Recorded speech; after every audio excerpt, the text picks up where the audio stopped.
Қайлың құрметті үйренуші, жағдайыңыз қалай?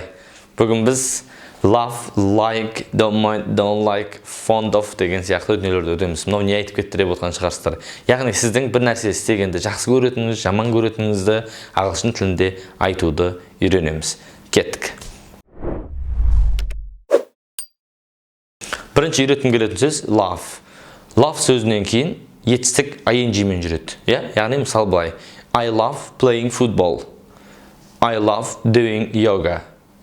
Мысалы ойланып қарасаңыз, футбол ойнағанды мен жақсы көремін, немесе йога жасағанды жақсы көремін деген мағынаны береді. Одан кейін екінші үйреткім келетін сөз ол like. Яғни love мен like айырмашылығы, love деген жақсы көру, like деген ұнату. Енді қараңыздар, I like мысалы playing tennis, яғни мен теннис ойнағанды ұнатамын деген мағынаны береді. Немесе тағы айтуға болады, мысалы деген I like doing exercise, яғни мен жаттығу жасағанды жақсы көрем деген мағынаны береді.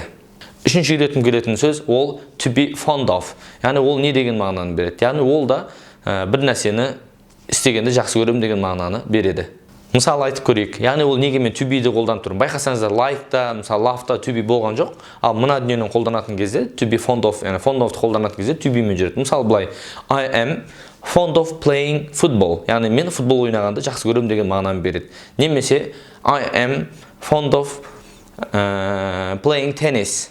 Немесе мысалы менің мамам деп айтатын болсақ ше, мысалы деген менің анам, my mother is, не үшін is қойдық? Өйткені my mother деген she, сол үшін is-ді қойдық, немесе ол жекеше болған үшін is-ді қойдық. My mother is fond of playing tennis, яғни теннис ойнағанды жақсы көреді деген мағынаны береді. Яғни есте сақтайық, love, like ол to be-сі жүреді, мына fond of to be мен жүреді.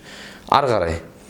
Келесі үйреткім келетін сөз don't mind. Don't mind дегеніміз, яғни не возражать, яғни қарсы болмау деген мағынаны береді. Яғни I don't mind playing football, яғни мен футбол ойнауға қарсы емеспін деген мағынаны береді. Немесе I don't mind playing tennis, яғни теннис ойнауға қарсы емеспін деген мағынаны береді. Енді келесі үйреткім келетін сөз ол ұнатпау.